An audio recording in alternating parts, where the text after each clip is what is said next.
yoga. Today we'll start in our cross-legged position, Sukhanasana, easy posture.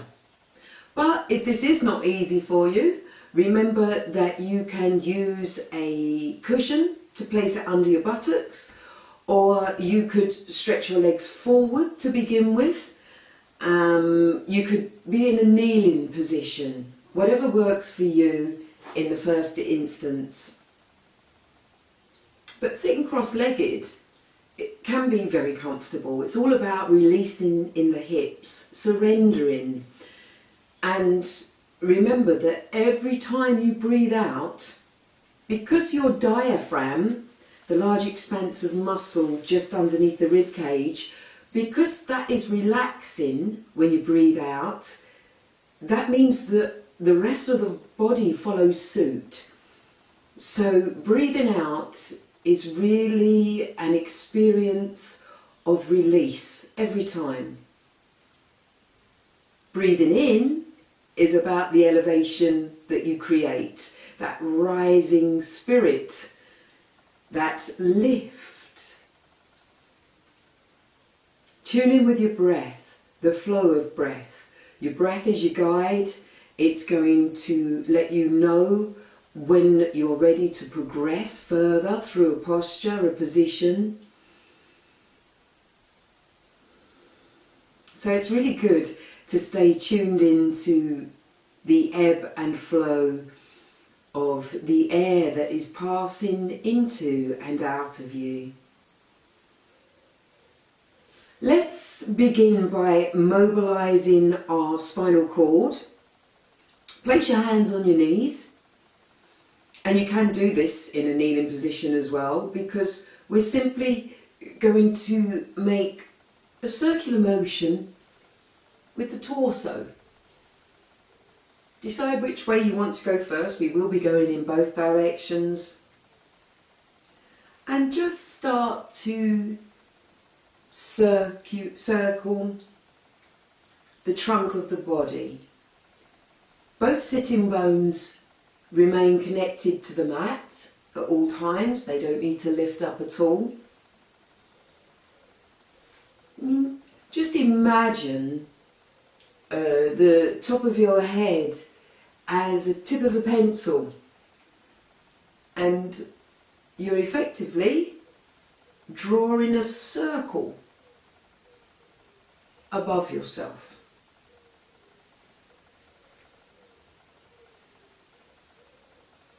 And then go in the opposite direction. And all the while, your teeth are unclenched, the skin on your face is soft, you feel relaxed in the shoulders, the neck and the throat. And you're travelling with your flow of breath. So that the movement becomes nice and balanced and graceful, rather than rigid and off-kilter. Good. And then you draw back to the central position. Let's bring our right hand outside of our left knee. Take our left hand, base of the buttocks. Let's breathe in, create space through the trunk of the body, pulling up from our pubis to our navel internally. And then we're going to rotate to the left. We're going to take the flesh from the right hand side of our body round towards our belly button. And then we're going to move the flesh from the centre of our chest round towards the left as we assist in the twisting of the spine. We'll turn our head and neck to look over our left shoulder. We'll rise up as we breathe in, create further space all the while, giving us somewhere extra to move into. And we'll continue the lift and elevation as we return to the centre to change to the other side. Left hand coming outside of right knee, right hand behind us. We're avoiding leaning back onto that hand that's behind us. We've still got our head directly over our shoulders and our head and shoulders centralised over our hips. And we're now rotating to the right, taking the skin on the left hand side of our torso round towards the belly button, and then the skin around the belly button, we're travelling it to the right.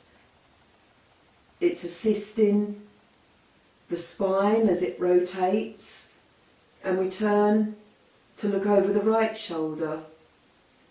No force is necessary, and then we come back to a central position.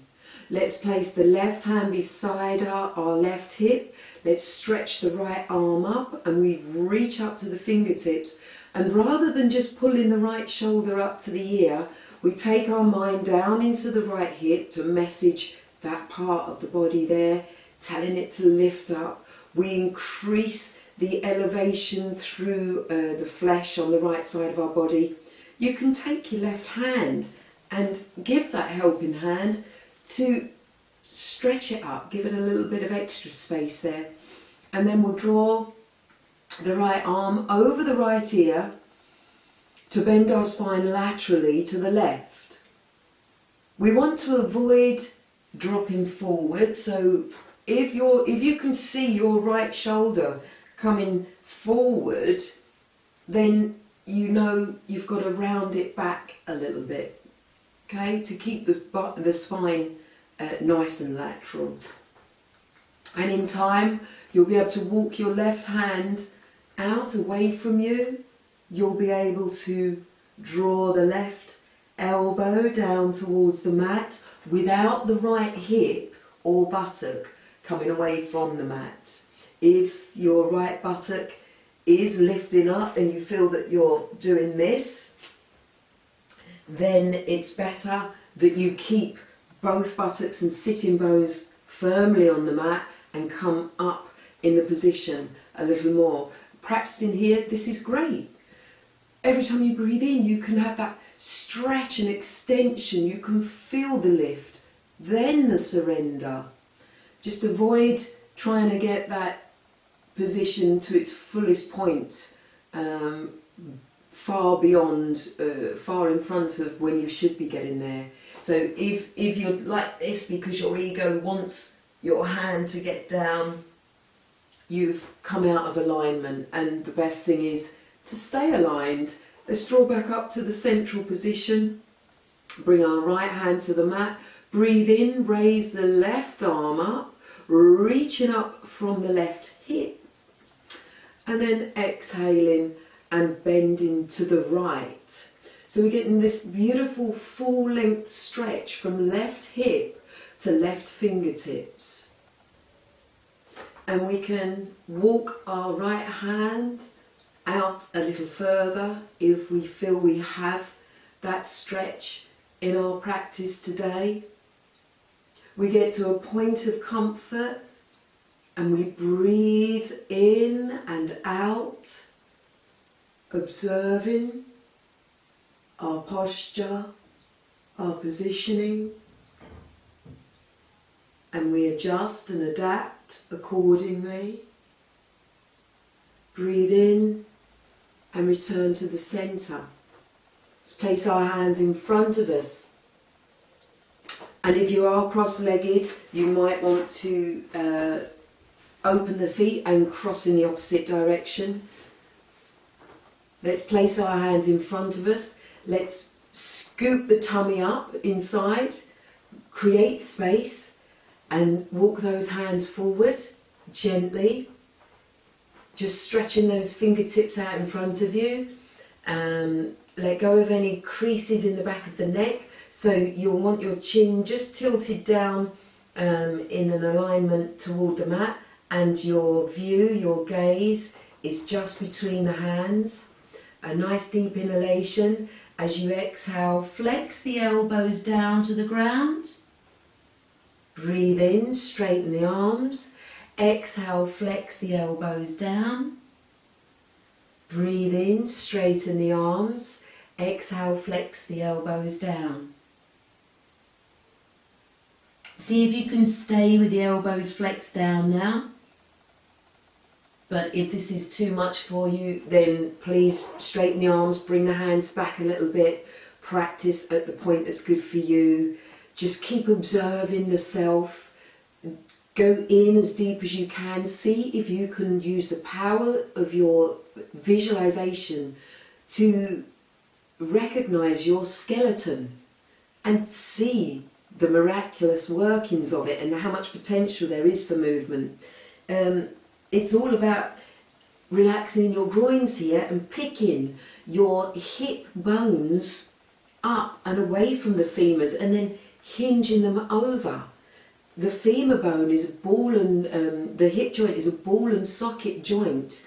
The top of your femur looks a bit like this and the hip is like this and it sits on top.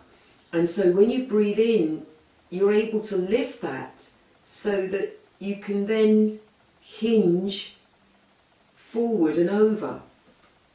It's all about creating space to then move into.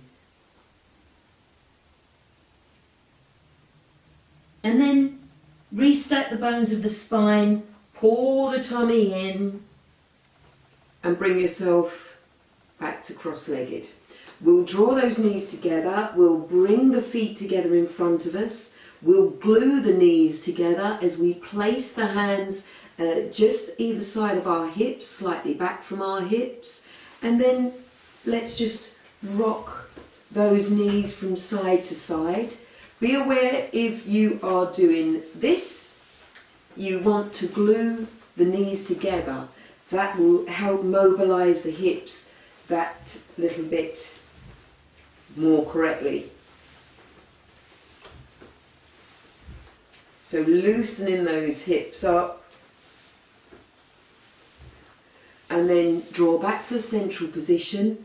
The soles of the feet cup, link the fingers, and if you tend to link the fingers with a certain index finger on top each time, swap over. Shake it up a bit, keep the mind progressing, always looking for each side of the mind to get active and engaged. Baddha Konasana, bound cobbler posture, moving into the lightness and brightness of the butterfly. So allow the knees to flicker up and down. Relax in your groins. You've got two sets of groins. The front set in the uppermost crease of the top of the legs with the pubis and the pelvic area. And then your set of back groins, which are at the uppermost crease of your top of the legs with the buttocks.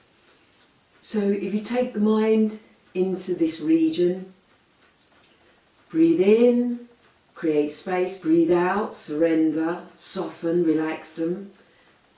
It will help.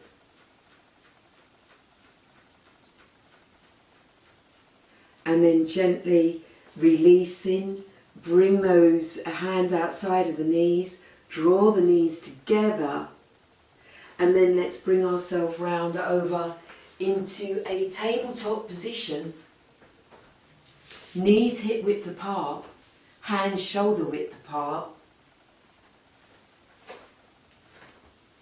Let's flex through our spine now. Cat-cow. We take a breath in, let's concave the spine, raise the tailbone up, raise the chin and the eyes up, and then let's invert that by scooping the tummy, rounding the shoulders and dropping the head down. So we breathe in, concave the spine, chin up, eyes up, look up. Exhale, scoop the tummy round the shoulders, drop the tailbone and the crown of the head. Breathe in, concave the spine, tailbone rises up, chin up, eyes up, look up. Exhale, scoop the belly, round the shoulders, drop the tailbone, drop the crown of the head. So synchronise this with your flow of breath. Take time with the breath. Nice, deep, long inhalations and exhalations. Really aiming to get to the very extremes of this position, because it really does give great stretch, suppleness and flexibility of the spine. A healthy spine really helps one to have a healthy life. And then bring yourself to a central position. You might like to sit back onto your heels for a moment and maybe give the wrists a little bit of a breather. Remember, when you're in this position, you have your wrists shoulder width apart and your shoulders are directly over the wrists. But be aware that you're not allowing the energy to collapse down into the hands and the weight of your body and the heavy weight of your head. It's not all collapsing down. You've actually got this lightness that's rising up from the palms of the hands, travelling up towards the shoulders. So you are actually moving against the pull of gravity, and that helps take the stress off of the wrists. So we're still in this tabletop position, nice grounded foundation. Our knees are hip width apart, our hands are shoulder width apart, and we're drawing up. Let's do the same activity now, only swapping the breath over. So take a breath in and then exhale, concave the spine, chin up, eyes up, look up. Inhale, scoop the belly, round the shoulders, drop the tailbone, drop the head. Exhale, opposite direction. Inhale, pulling the tummy up, rounding the shoulders, and really arching that back. Exhale, really concaving the spine. Inhale, arching the back. Exhale, concave. And then we return to that central position. And this time we're going to move the tailbone to the left and the head to the left. So in our mind's eye, we're making the shape of a backward C with our spinal cord. We breathe in, straighten through the middle. Exhale, take the base of the spine to the right and the crown of the head to the right. So in our mind's eye, we're now making the shape of a C with our spine. Let's breathe into the middle. Exhale, make the shape of the backward C. Breathe into the middle. Exhale, make the shape of a C. And keep this going, synchronised with your breath. And try and make sure that your weight is centralised through the ebb and flow of this position. So your body weight is tempered equally through both thighs, both knees, both arms, both hands. And you're just exploring the flexibility of your spinal cord. And then we'll return to a central position. Let's widen our knees, draw our big toes together, nice deep inhalation through the nostrils. Exhale, let's bring our buttocks down to the heels of our feet. Let's extend and stretch our arms forward, lowering our torso between our legs, bringing the chest down to the mat, and then the forehead to the mat. Unclench your teeth, let the breath flow, and release all tension from the upper back, the shoulders. Allow it to disperse whilst moving down through the arms and out through the fingertips.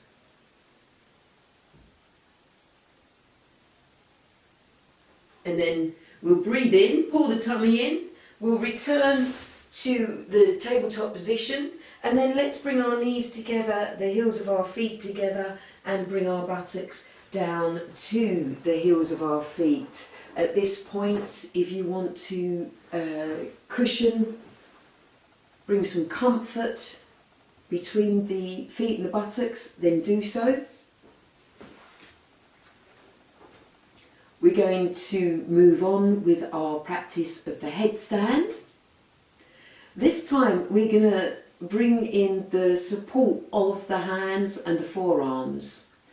So previously we'd learned that our hands and our crown of our head made the shape of the triangle on the mat.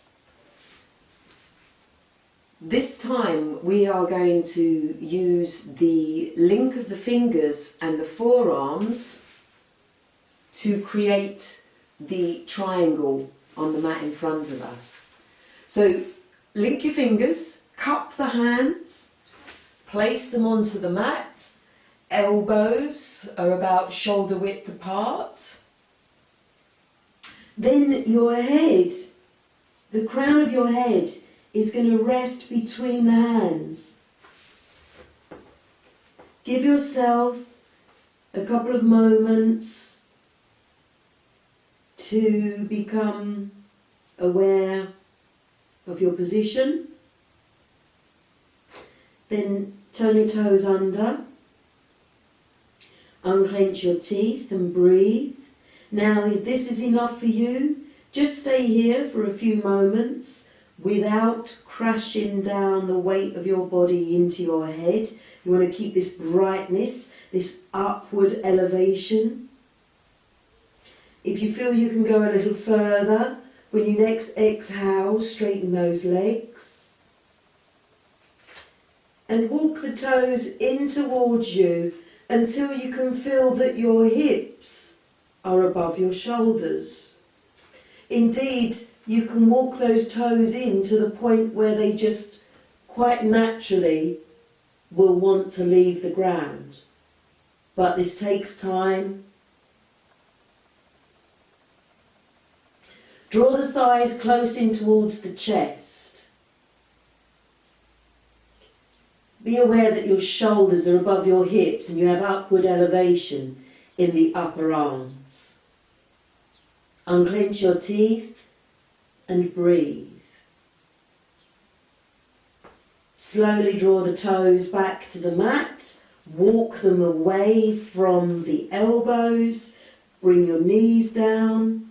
Turn the toes under. Gently release the head. Stretch the hands forward as you reach the buttocks back. Chin onto chest. Restack the bones of the spine. Get your shoulders over your hips. And breathe. Being aware that you have fresh, rich oxygen supply of blood in the head, and that's why we come up slowly so that we can allow those new levels to settle, to bring us the nourishment that is best for us. If you come up too fast, it's almost like slopping the levels around, and it can make you feel a little bit dizzy or a little bit lightheaded. So always moving slowly to consciously control. Let's now bring ourselves onto our buttocks and extend our legs in front of us. If you have a belt or strap, bring it to play now. Krapkasana, the heron.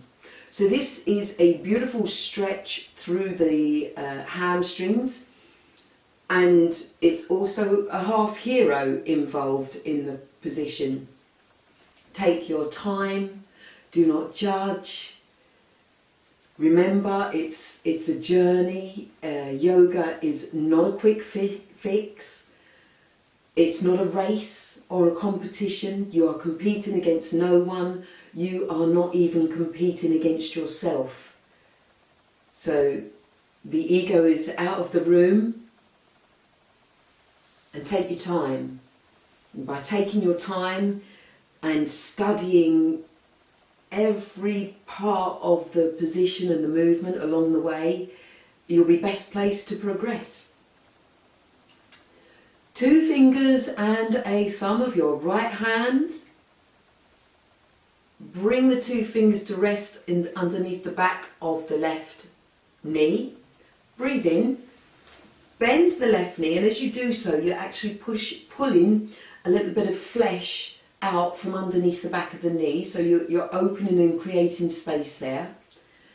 Your left hand then grabs the fleshy part of your left calf muscle and rolls it out and forwards. So you're creating more space at the back of the knee. Nice deep breath in as you sit up. Release that left leg and bend it back upon itself. Draw the left heel in towards the left hip. Again, using your hands, you can roll that fleshy calf muscle out. You can roll the back of the thigh out in the opposite direction. Gives a lot of space. Now, if when you do that, if you find that it's tilted you over to one side, then get your cushion and place it just under that right hip so that it balances you. Okay? Then take a nice deep breath in. Both hands come behind the right knee as you bend the right knee and bring that right foot in alignment with the left knee. If it doesn't reach alignment with the left knee, that's fine. If it's still out the front there, that's great. You are starting at the foundation of the posture. So just sit in the foundation and breathe and acknowledge the movement you are making with your skeletal frame, first and foremost. And then look at the parts of the body, the flesh, the muscles, if they are actually awakened, if they're embracing the posture, if they're assisting, or if they are being sluggish. And it's all about sitting in the position and beginning to understand it. And as time moves on and you observe, realizations then present themselves and you go, ah, I understand now, I see. It takes time. It's not a quick fix. If you do want to move further on now, get that belt or strap under the ball of the foot, get your trunk of body lifting and rising upwards, relaxing the shoulders, unclench the teeth, breathe. Nice deep breath in and a long exhalation. And then we'll breathe in and we'll pick the right heel up, begin to exhale and straighten the right leg. So the belt or strap will help you have that bridge between your hands and foot. If you do have the ability, the stretch within you, again you can use the linking of the fingers, place them under the sole of the foot and straighten. Now, observing the self, check on the trunk of the body. It's nice and upright. The shoulders are above the hips. The head is central over the shoulders. Think about the right hip and relax into it. Let it open, let it release, because the right leg, the movement of the right leg, as we draw the shin towards the nose, the origin of the movement is in the right hip. Okay? So be aware of this.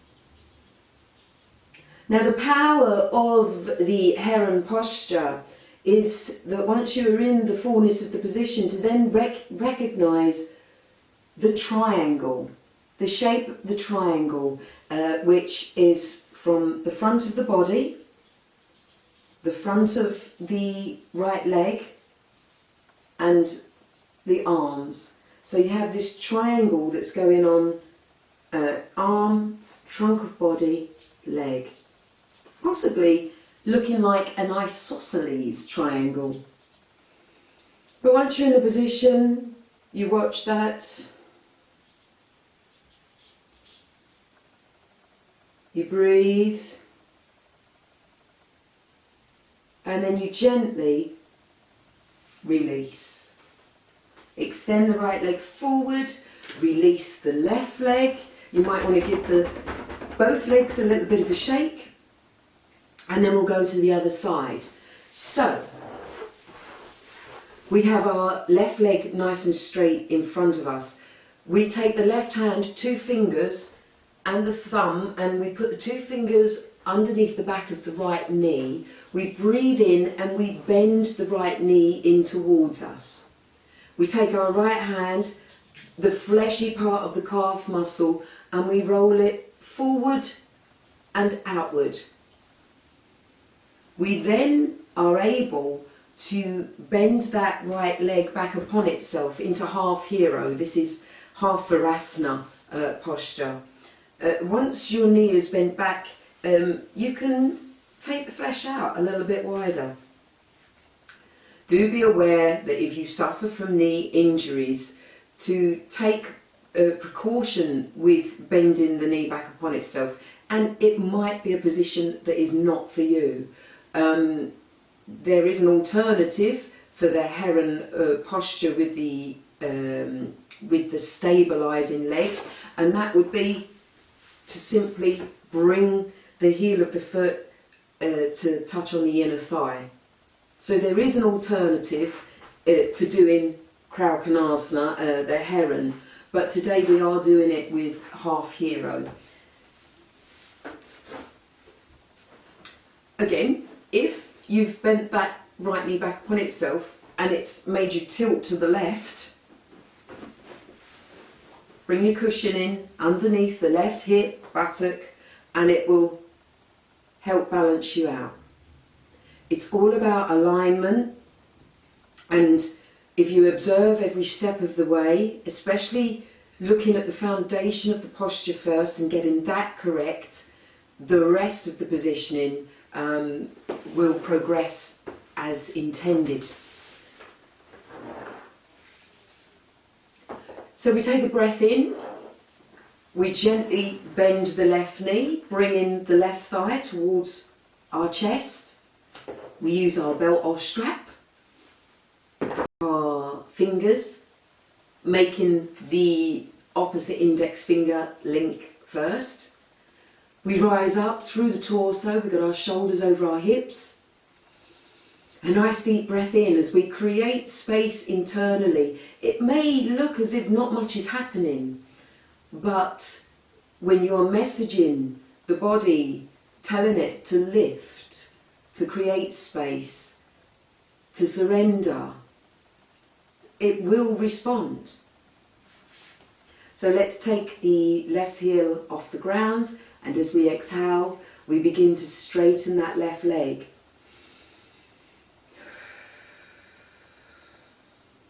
Avoid leaning back here.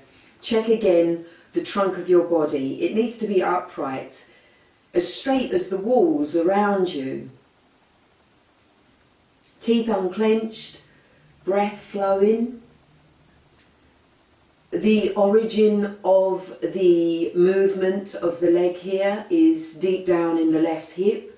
So when you breathe in, you think of opening that left hip, creating space.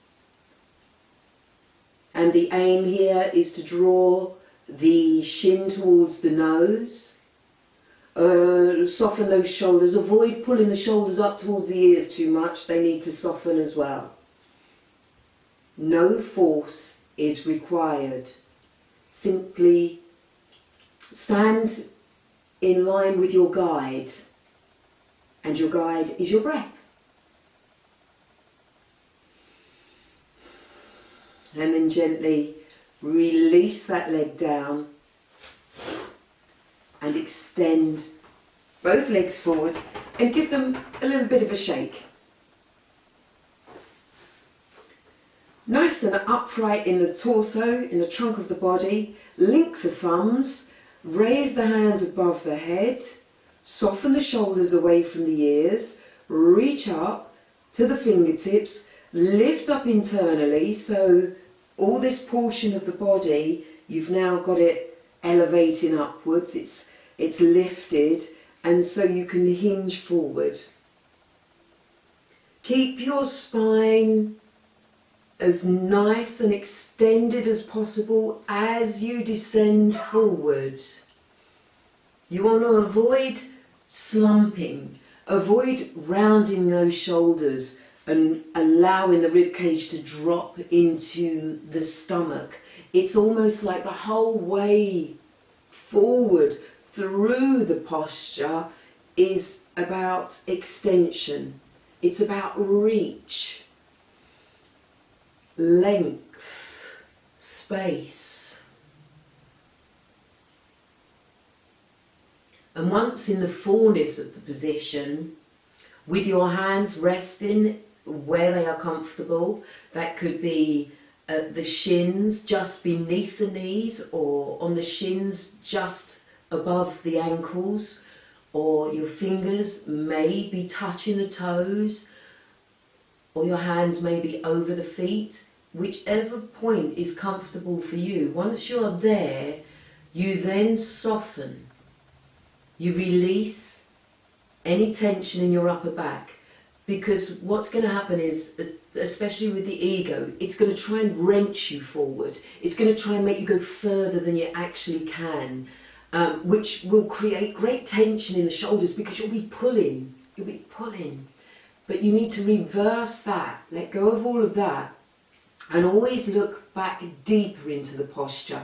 Go down to the origin of the movement. And more often than not, it's going to be, especially with forward flexions, bends, it's going to be from the hips. So start there, start working there more so first. And another thing to remember in this position, the forward bend while seated, the aim is to get the fingers towards the toes.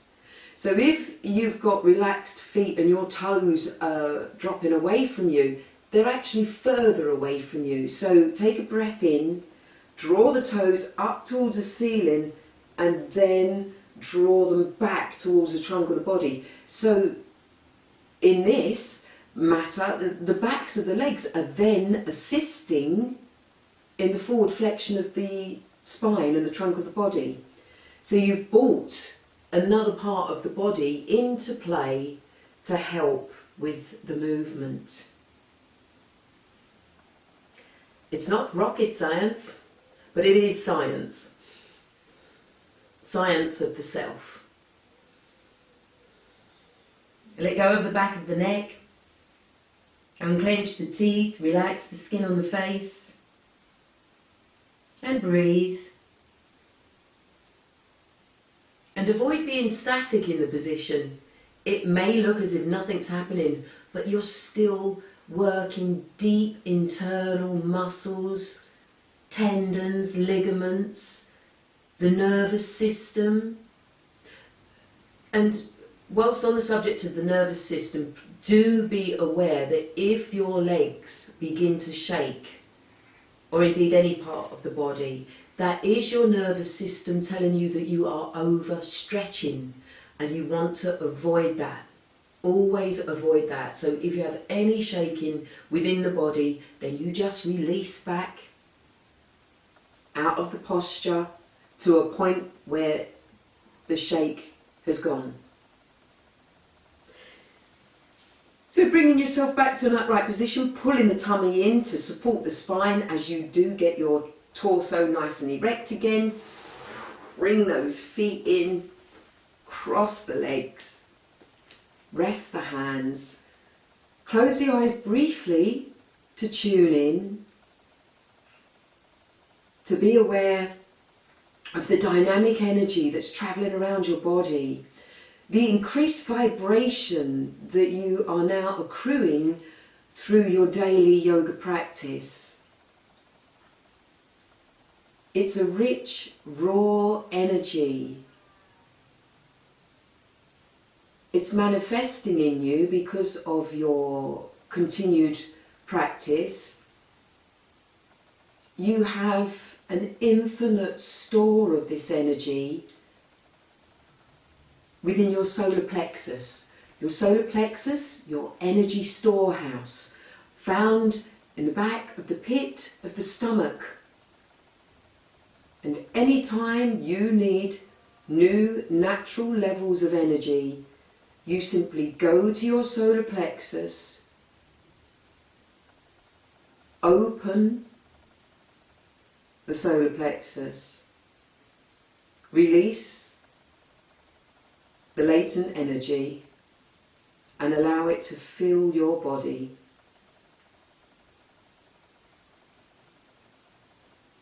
No stimulants are actually required in your life because you have everything you need within you to have boundless energy, great vitality. It's just about unlocking your potential. And the way to do that is to know the self. So you can open the eyes, bring the hands together at the heart, and maybe have the positive affirmation to yourself for today is, I know myself. I know myself. The more times you repeat the positive affirmation, a word, sentence or phrase to yourself, the more it becomes your reality. So enjoy today, enjoy your new knowledge of self, and enjoy the thought that you now know yoga is good for you.